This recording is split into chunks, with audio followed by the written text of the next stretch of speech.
Hi and welcome to my channel. My name is Ceci K. Can I ask you for a little favor? If you've been watching this channel without subscribing, or if this is your first time coming to this channel, to kindly please subscribe, turn on your post notification, and you'll be notified every time there's a new video.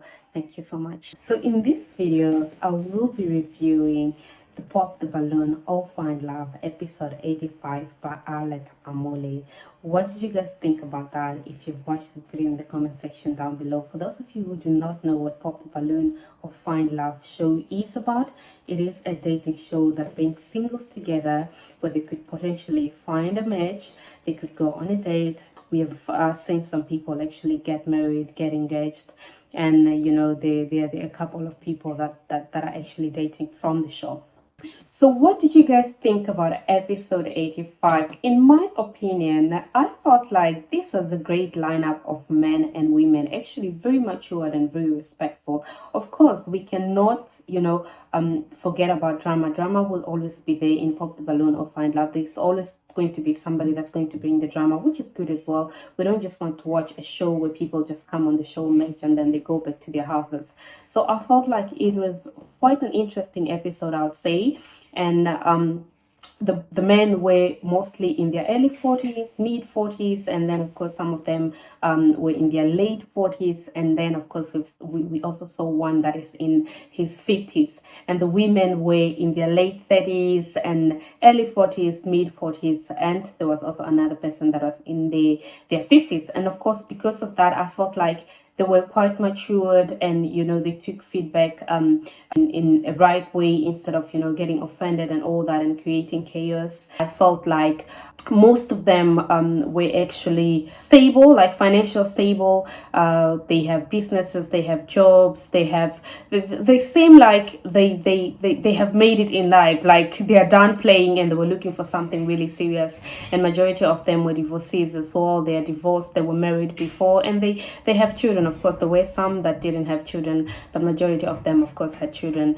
And yeah, it was such an interesting episode. I think I enjoyed watching it. What did you think if you watched that? So there were so many girls that stood out for me, really. I think all the girls really were very well spoken, confident, good looking. They brought their A game and they asked very good questions. The first girl that came on, her name was Kia, and she was 44, or she's 44. I was so surprised to see that men would actually pop on a girl because of her height.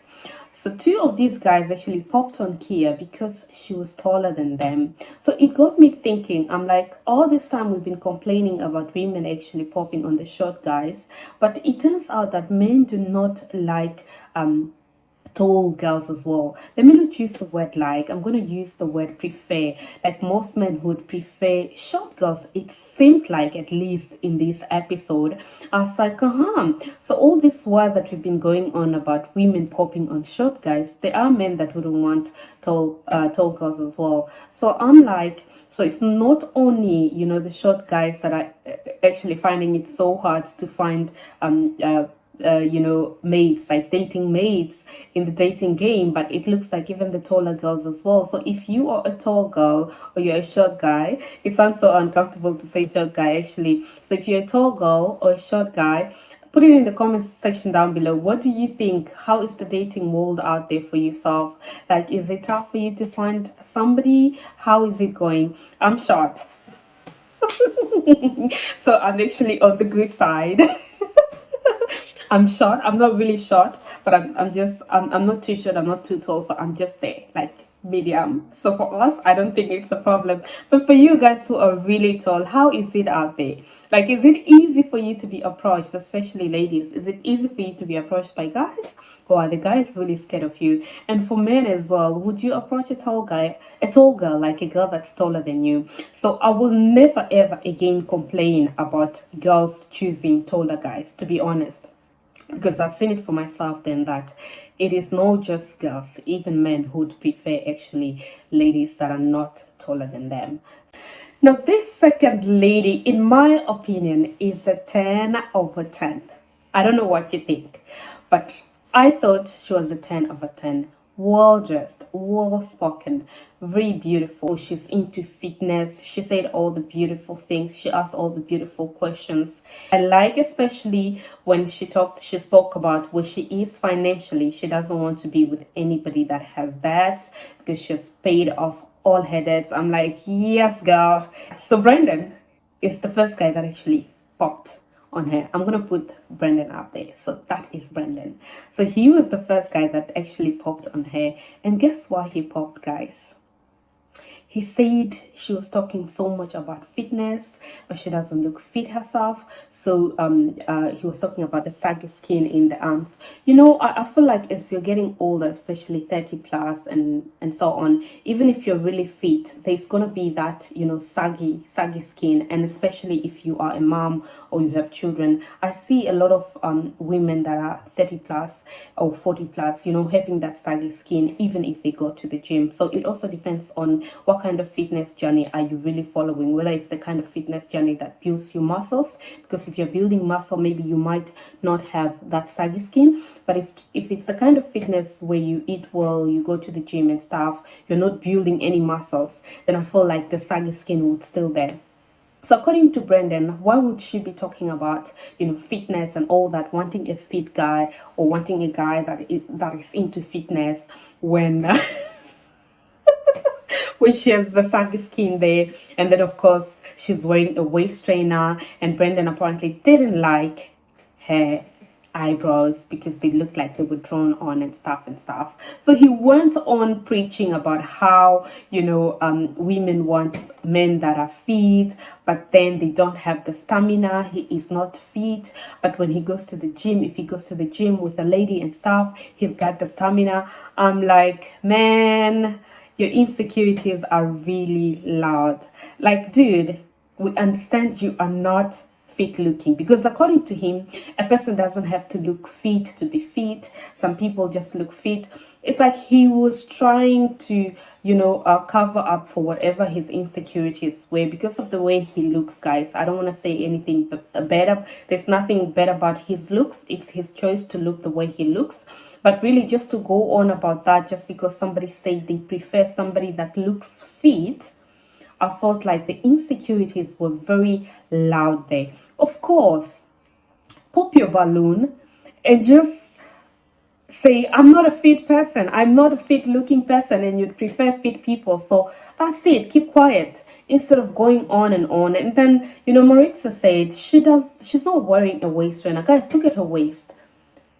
I'm gonna put the picture there. Look at her waist. Like, she looks like, obviously when you see her, you'd think that she's wearing a waist trainer, but she made it clear that she wasn't wearing a waist trainer. That that's just how her waist looks like. Because according to Brendan, she doesn't even look fit. Like, why was she going on about looking for somebody that is fit when she herself doesn't even look fit? Okay, she's got a very beautiful body, very built and thick, but that doesn't mean that somebody is not healthy. They could still be, you know, into fitness, going to the gym and so on. I've seen girls that are really thick, but they still do go to the gym. So it depends on the diet that they follow as well, you know.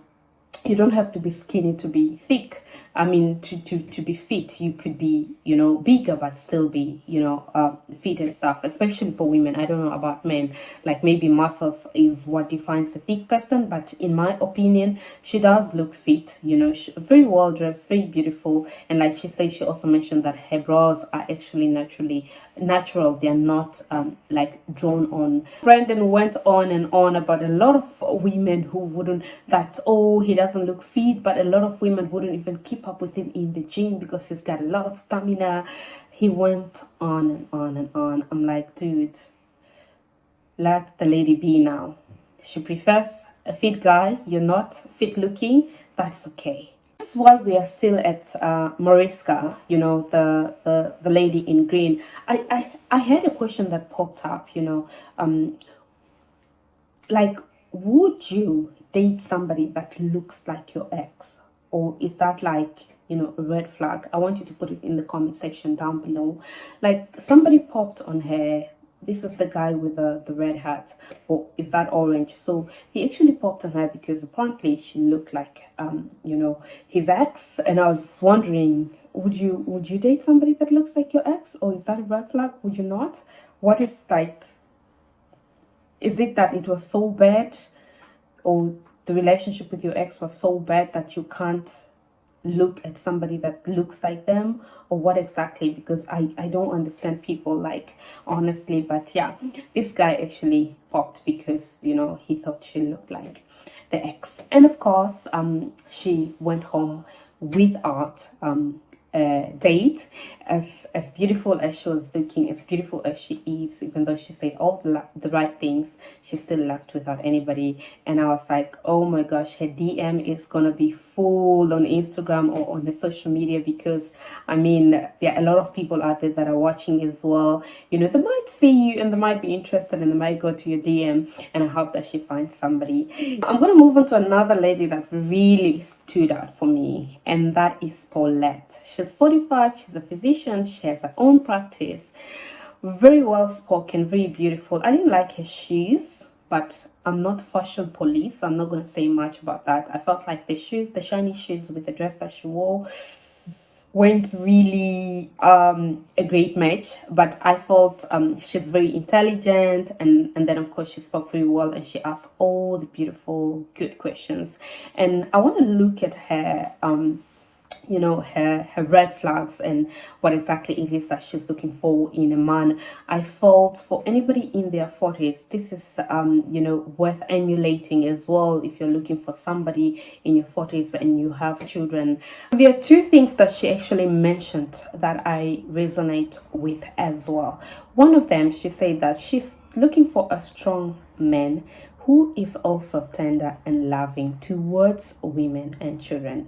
For somebody that has a child, I thought that was a great character to look for actually in a man, because there's so many men out there that are not they're very insecure, and then of course their strength, they think being strong means abusing women and children, you know. But she is looking for somebody that is tender loving towards women and children. And if you are a mom or if you are a dad, you want to look for somebody that is also going to, you know, see your own kids in a more positive light than a negative light. And she did mention that as well. Another thing that stood out for me from what she said is that she's looking for somebody, that a man, actually a black man, that loves black women. Guys, just on that one, like spot on. Because one thing I've noticed with all the gender wars going on, you know, especially in the black community, between black men and black women fighting about who is best, who is the culprit, who is the problem, it's very important for a man or a woman to actually look for somebody that appreciates our black women or our black men. Now in this case, black women especially, because I feel like a lot of black men out there sound like they don't really appreciate black women, or they don't love black women enough, because of the way they judge them, because of the way they criticize us, because of the way it seems like they don't want to see us win. They want us to be in the same position. It's like they're threatened by black women, especially successful black women.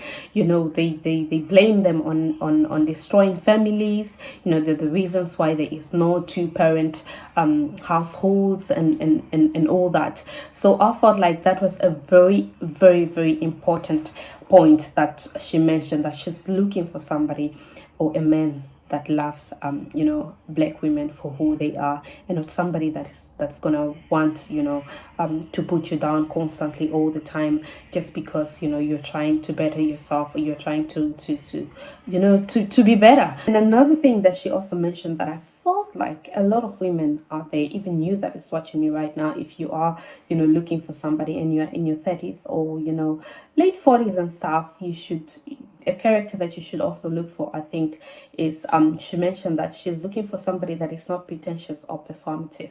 You know, there are some people that perform for the rest of their life. All they do really in their life is perform. They are not themselves. So she wants somebody to present themselves as they are, for who they are, so that she can decide whether, you know, she can, you know, be with this person or not. You know, when you come to somebody and you pretend to be who you are not, the person is going to fall in love with that version of yourself.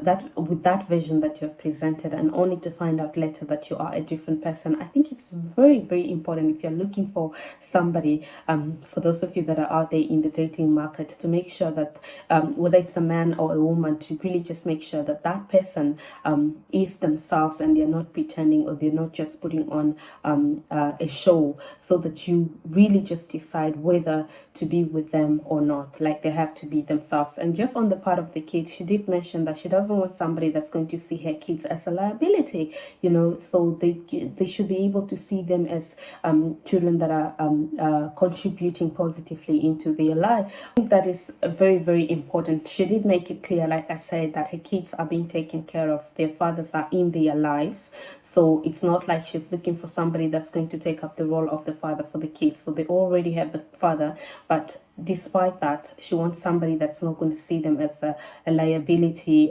but rather see them as a positive contribution, which is very, very important. Like I say, Paulette was, well spoken, very beautiful, and of course, she matched with somebody, and I think that was Jeffrey. Yeah, I felt like that was a great match.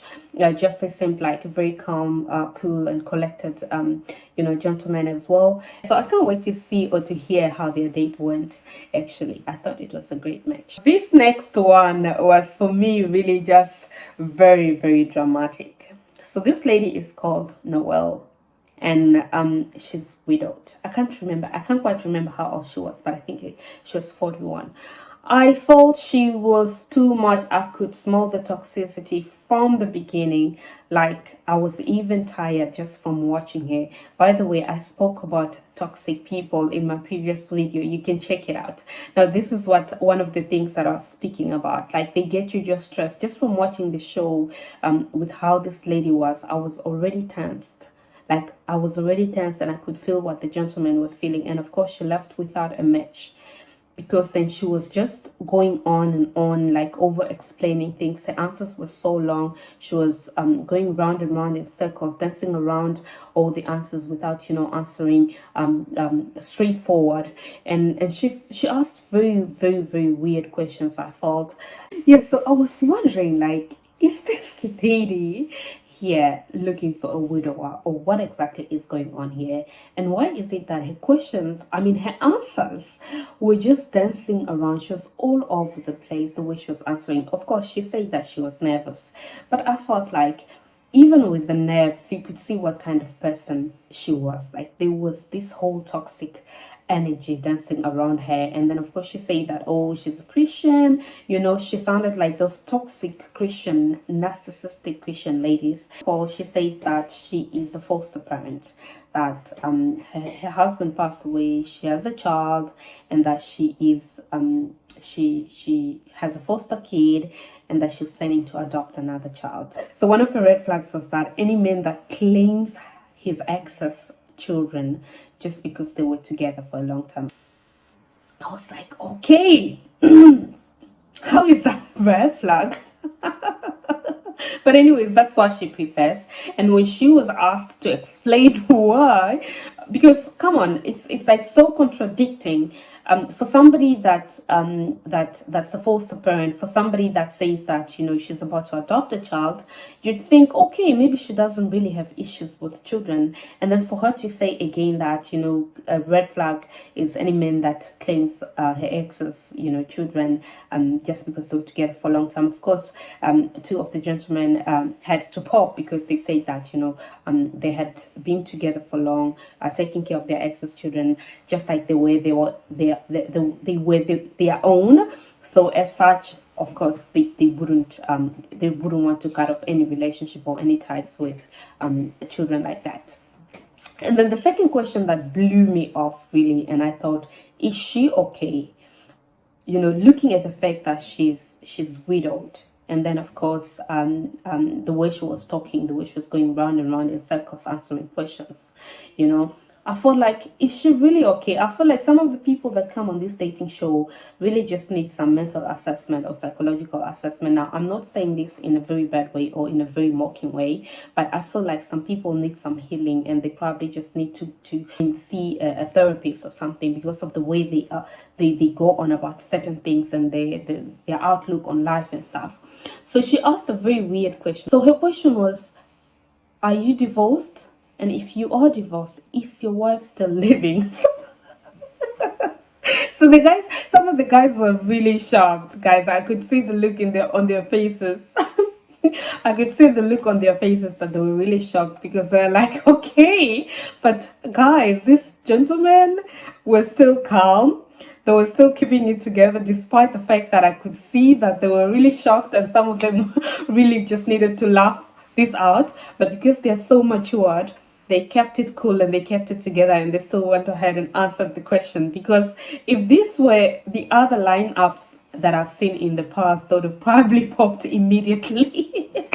Later on, then asked her like why she was asking, and her explanation is that because she's a church lady, you know. And then she said she didn't want to sound like a church lady, but girl, you were sounding like a church lady all the time. Of course, you're sounding like those toxic, very imperfect, perfectionist kind of church, women, that want everything perfect. They want to go by the books, they want to go by the Bible, that will judge somebody if they do this and that. That's how she sounded, but she was going on about, oh, I don't want to sound like the church girl. So she was asked why she was asking that question, and she goes like, oh, she's been reading on certain stuff. She's been learning about adultery, and one of the things that she has learned is that if a person is divorced, when you get married, you are one. So if you're divorced, it just means that you are still connected. So what she was really trying to say is that if your wife is still living, then that means that that person is still your wife if they are not dead, because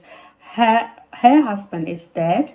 Her husband had passed on. Let me not use the word dead. So because her husband had passed on, so she felt like she's free. There's no connection there. But I kind of like get what she's trying to say. So what she was really trying to say is that there's that deep connection between husband and wife. So if you are just divorced and you are both still living, that connection will always be there. But if you are apart, like one of you is normal living, then there's no that connection. And I think that's why she was asking that question. But did she think she was going to come there and find somebody that is widowed? Maybe there's a possibility, but I'd say it's a very minimal possibility, really, just to find somebody that is widowed.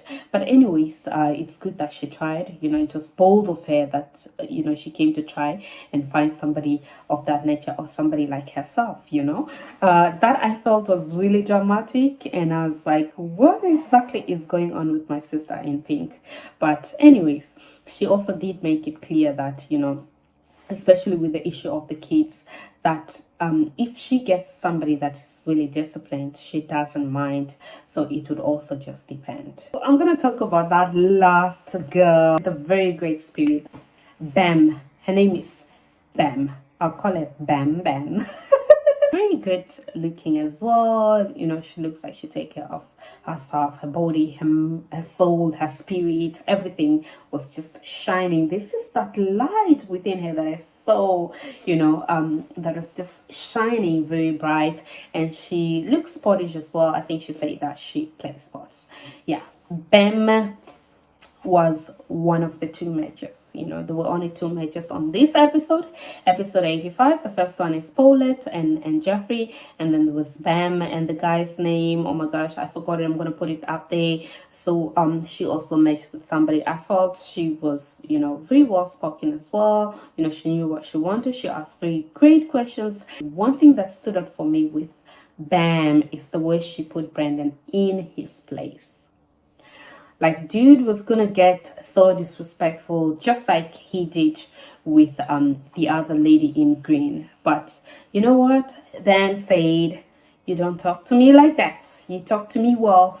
Like, don't talk to me like that. And Brandon was like, okay, I didn't know that about me. That is Pop the Balloon, all find love. by Arlet, episode 85.